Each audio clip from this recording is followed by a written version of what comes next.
बिस्मिल्लाहिर्रहमानिर्रहीम, अस्सलाम वालेकुम। मैं हूं गुलफाम चौधरी। आप देख रहे हैं मेरा फेसबुक पेज और यूट्यूब चैनल। पाकिस्तान की सियासी सूरत हाल पर इंतहाई अहम तरीन तज्जिया दिया है सिद्दीक जान साहब ने, और इस वक्त पाकिस्तान की सियासत के अंदर जो हकायक हैं वो उन्होंने बताए। आइए पहले उनकी बात सुनते हैं, फिर उस पर बात करते हैं। बिस्मिल्लाहिर्रहमानिर्रहीम, अस्सलाम वालेकुम। कि ज़ैन कुरैशी साहब के हवाले से एक खबर आई और उसने तहलका मचा दिया सोशल मीडिया पर। मैंने तहरीक इंसाफ के टोटल 5 लीडर्स के साथ रब्ता किया। 5 में से एक लीडर पीटीआई के ने कॉलर रहने की, एक ने मुझे कहा कि उनकी मेहर बानो कुरैशी से बात हुई है और मेहर बानो कुरैशी से उनकी 2-3 बार बात हुई है और मेहर बानो कुरैशी ने उनको कहा है कि ऐसी कोई बात नहीं है। लेकिन पीटीआई के 3 रहनुमाओं ने मुझे इस बात को कंफर्म कर दिया है कि ज़ैन कुरैशी बगावत कर गए हैं और ज़ैन कुरैशी पार्टी छोड़कर और वोट देने के लिए आमादा हो गए हैं। और पीटीआई के पास जो तफसीलात हैं वो ये हैं कि तहरीक इंसाफ के 11 लोग इस वक्त जो हैं वो लोटे बन चुके हैं, और वो 11 जो हैं उनके हवाले से मैंने लास्ट वीडियो के एंड में आपको बताया था कि एक उन 11 लोटों में से एक लोटे ने अपने एक टीम मेंबर को, स्टाफ मेंबर को बुलाया और उसने फिर पीटीआई को बता दिया कि ये 11 लोग हैं। ये उसी तरह से हुआ है जैसे सिंध हाउस में हुआ था वाक़या। सिंध हाउस वाला मैं आगे चल के बताता हूँ कि पीटीआई कैसे उस वक्त भी बेखबर थी और आज भी पीटीआई कैसे बेखबर थी। लेकिन ज़ैन कुरैशी साहब के हवाले से अब से तकरीबन 3 घंटे पहले सोशल मीडिया पे ये बात आ गई थी कि ज़ैन कुरैशी साहब जो हैं वो उनके हवाले से सोशल मीडिया पे बात आई। सबसे पहले हमारे दोस्त हैं असद चौधरी साहब, उन्होंने लिखा और उसके बाद फिर लोग लिखते चले गए और डिस्कशन बढ़ती चली गई। और इस वक्त तो ट्विटर पे सबसे ज़्यादा बात जो है वो हो रही है ज़ैन कुरैशी साहब के हवाले से। इन 3 घंटों में ज़ैन कुरैशी साहब के हवाले से कोई तरदीदी बयान ना उनका आया है ना उनकी फैमिली का आया है। और मेरी जो उनके फैमिली ज़राए से बात हुई है, ज़ैन कुरैशी साहब किसी के साथ राब्ते में नहीं है, इवन कि वो अपनी अहलिया के साथ भी राब्ते में नहीं है। जो उनकी अहलिया जो है वो इस वक्त बैरून मुल्क मौजूद हैं, उनके बच्चे भी बैरून मुल्क मौजूद हैं। ज़ैन कुरैशी जो है वो ये हो नहीं सकता कि उनके पास मोबाइल ना हो या उन तक ये बात पहुंच ना रही हो, क्योंकि उनका अगवा वाला मामला नहीं है, ना ही उनका ये वाला मामला है, उनकी अहलिया वाला मामला है। जब उनकी अहलिया वाला एपिसोड हुआ तो उस पर मेहर बानो कुरैशी साहब ने ट्वीट किया और उसके बाद पूरा पाकिस्तान उनके साथ खड़ा हो गया और फिर उनकी अहलिया को छोड़ना पड़ गया। ये ज़रूर है कि उनकी अहलिया को अगवाकारों ने जब अगवा किया तो उनके साथ कोई फ़ीमेल नहीं थी गाड़ी में और सारे मेल थे। वो उनको लेकर गए और फिर क्योंकि जो उनकी अहलियाँ हैं, जो ज़ैन कुरैशी की अहलियाँ हैं, उनके जो वालिद हैं यानी जो ज़ैन कुरैशी के ससुर हैं वो भी काफ़ी पावरफुल शख्सियत हैं, तो उन्होंने भी अपने सारे राब्ते उन्होंने इस्तेमाल किए और उनकी फिर बेटी और ज़ैन कुरैशी की अहलिया जो है वो आ गई। लेकिन इस लम्हे तक ज़ैन कुरैशी की कोई तरदीद नहीं आई। क्योंकि इस वक्त तक क्यों नहीं तरदीद आई? देखें, इसलिए ज़ैन कुरैशी की तरदीद नहीं आई कि अगर तो मौलाना फजल रहमान अभी अनाउंस कर देते हैं कि मौलाना फजल रहमान जो है वो वोट देने आ रहे हैं और चीज़ें तय हो गई हैं, फिर तो ज़ैन कुरैशी का वीडियो पैगाम आ जाएगा कि ऐसी कोई बात नहीं है, मैं ये कैसे कर सकता हूँ। क्योंकि फिर ये होगा कि टोटल 4 वोट चाहिए होंगे कौमी असम्बली में, तो वो 4, क्योंकि 11 लोग पीटीआई के टूटे हुए हैं, तो 4 लोगों से वोट जो है वो डलवा दिया जाएगा और ज़ैन कुरैशी साहब को शायद बचा लिया जाए और ज़ैन कुरैशी इनकार कर दें कि मैंने तो ऐसी कोई बात नहीं थी। लेकिन अगर मौलाना नहीं आते तो फिर वो जो प्लान सी कहा जा रहा है, प्लान बी कहा जा रहा है, सी कहा जा रहा है, उसमें फिर ज़ैन कुरैशी साहब शामिल हैं वोट डालने वालों में। कल को ज़ैन कुरैशी साहब जितनी मर्जी सफाइयाँ दें, लेकिन पीटीआई के 3 लीडर्स ने मुझे कंफर्म किया है, बल्कि मैं आपको शायद लास्ट वीडियो में मैंने आपको बता दिया था, जो आपसे 2-2.5-3 घंटे पहले मैंने वीडियो की थी, या नहीं बताया था तो दोबारा बता देता हूँ कि मुझे पीटीआई के जिस पॉलिटिकल लीडर से मेरी बात हुई तो उसने मुझे कहा कि मेरा सर फट रहा है, मेरी बुरी हालत है कि मैं तो तसव्वुर नहीं कर सकता था कि ज़ैन कुरैशी ये करेगा जो ज़ैन कुरैशी ने कर छोड़ा है। तो पीटीआई के 3 अहम रहनुमा इस बात को की तस्दीक कर रहे हैं। गो के कुछ पार्टी रहनुमाओं की जानिब से जो मेहर बानो कुरैशी हैं उनके ऊपर दबाव है कि आप इसकी तरदीद करें, आपको मौक़िफ़ बयान करें। लेकिन जब ज़ैन कुरैशी खुद ही खामोश हैं और रब्ता नहीं कर रहे तो फिर कैसे वो रब्ता करें?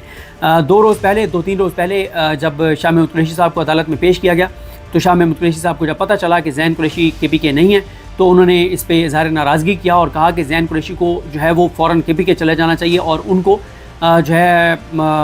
इस तरह से आज़ादाना नहीं फिरना चाहिए। लेकिन ज़ैन कुरैशी से जो टीम केपीके में सिक्योर रखा हुआ था, केपीके समेत 4 मकामात पे पीटीआई के एमएनएस को महफूज किया गया था। तो जो इस सारे अमल को देख रहे थे, जब उनकी तरफ से ज़ैन कुरैशी साहब से रब्ता किया गया तो ज़ैन कुरैशी साहब ने कहा कि कोई ऐसी बात नहीं है और मैं बिल्कुल ओके हूँ, कोई मसला नहीं है। और ज़ैन कुरैशी साहब को कहा गया कि ज़हूर कुरैशी आपके रिलेटिव हैं, उनको आप मैनेज करें। तो उन्होंने ये कहा कि चलें करते हैं। और उसके बाद ज़रा ये बताते हैं कि औरंगज़ेब खिची साहब को भेजा गया कि आप जाकर ज़हूर कुरैशी से मिलें, बात करें, और बजाय इसके कि जो ज़हूर कुरैशी हैं वो वापस आते ذرا یہ دعویٰ کرتے ہیں کہ اورنگزیب کھچی بھی ان کے ساتھ مل گئے، اور اس وقت تک اورنگزیب کھچی کا نام بھی کنفرم کیا جا رہا ہے کہ اورنگزیب کھچی بھی کمپرومائزڈ ہیں اور کمپرومائز ہو چکے ہیں، اور وہ ظہور قریشی، زین قریشی اور ساتھ مبارک زیب کے حوالے سے دوبارہ کہا گیا، اور مبارک زیب کی بھی اس وقت تک کوئی کسی طرح کی تردید نہیں آئی۔ تو یہ اس وقت 4 نام تو ہیں جو عثمان ہیں ان کا نام آ رہا ہے، اور کچھ اور نام آ رہے ہیں، یعنی ان کے نام ابھی میں نہیں لے رہا، یعنی وہ تو باقی ریاض فتح صاحب کا آپ کو پتہ ہی ہے، پہلے نام چلا اور یہ سارے نام چلے، لیکن اب دیکھتے ہیں زیادہ لوگ اس وقت ایکسپوز کیے جائیں گے اگر مولانا نہیں مانتے۔ اگر مولانا مان گئے پھر ٹوٹل 4 پی ٹی آئی کے ایم این ایز جو ہیں ان کو ایکسپوز کیا جائے گا، اور ان میں سے بھی ان کو ایکسپوز کیا جائے گا جو آلریڈی آزاد ہیں، جو مبارک زیب ہیں یا اورنگزیب کھچی ہیں، یا شاید ان 4 کو وہ کیا جائے، اور شاید زین قریشی سے پھر ووٹ نہ ڈلوایا جائے۔ لیکن میں آپ کو 4تھی 5ویں بار بتا رہا ہوں کہ مجھے پی ٹی آئی کے بہت ریلائبل 3 رہنماؤں نے چوٹی کے ٹاپ کے انہوں نے اس بات کی تصدیق کی ہے کہ زین قریشی پارٹی سے بغاوت کر گئے ہیں اور غداری کر گئے ہیں۔ اب زین قریشی بعد میں تردید کر دیں، جو بھی کر دیں وہ اس صورت میں کریں گے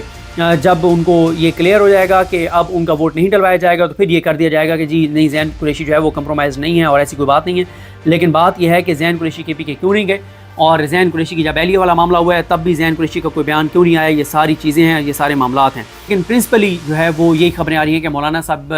2 شقوں کے اوپر اختلاف چل رہا ہے۔ اگر ان 2 شقوں کے اوپر حکومت مان گئی مولانا صاحب کی بات، تو پھر یہ ہے کہ پھر مولانا صاحب ووٹ کر دیں گے، اور اگر مولانا صاحب نہیں بھی کرتے تو پھر یہ بتایا جا رہا ہے کہ پی ٹی آئی کے 11 کیونکہ ایم این ایز ٹوٹ چکے ہیں، تو یہ ساری صورتحال ہے۔ لیکن آخری حد تک کوشش کی جائے گی کہ مولانا کو ہی ساتھ ملایا جائے، کیونکہ اس کی وجہ یہ ہے کہ مولانا کو اس لیے ملانا چاہ رہے ہیں کہ وہ جو پی ٹی آئی کے 11 لوگ ہیں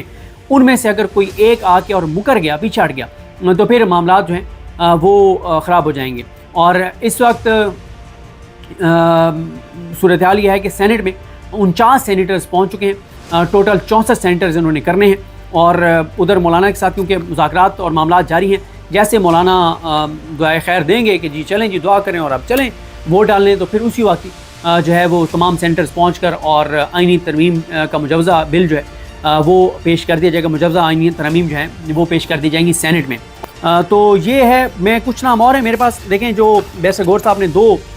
نام بیرسٹر گور صاحب نے بتائے ہیں کہ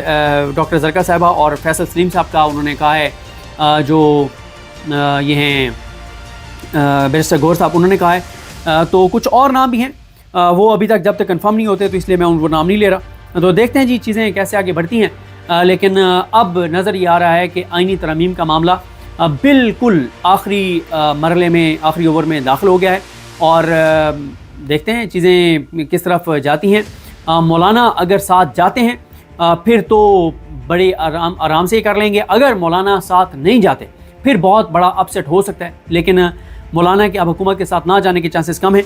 کیونکہ میں نے آپ کو یہ بات بتائی تھی لاسٹ ویڈیو میں بڑی تفصیل کے ساتھ کہ پی ٹی آئی کی اب اس لمحے تک کوئی ملاقات نہیں تھی، اور اس لمحے تک یعنی 11 بج کے اور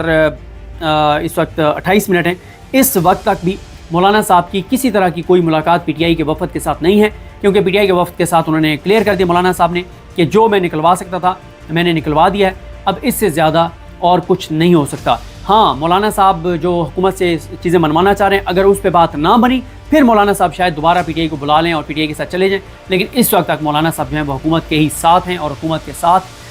وہ آئینی ترمیم کرنے جا رہے ہیں۔ جو بھی ہوگا آپ کو اپڈیٹ کریں گے، مجھے اپنی دعا میں یاد رکھیں۔ الکریم صاحب کا حامی ناصر، اللہ حافظ۔ جو نے کہا کہ ایک سیٹ بھی پی ٹی آئی کو یا سنی اتحاد کونسل کو نہیں ملے گی، تمام سیٹیں چوروں، ڈاکوؤں، لٹیروں، گھس بیٹھیوں کو ملیں گی، فارم 47 والوں کو ملیں گی، الیکشن کمیشن نے جن کو دی ہیں ان کو ملیں گی۔ یہ ان 2 ججز کا جو ہے وہ فیصلہ تھا، تو یہ سوٹ زیادہ وہ کرتے ہیں۔ جی بالکل، جس طرح سے آپ نے سنا صدیق جان صاحب نے بڑے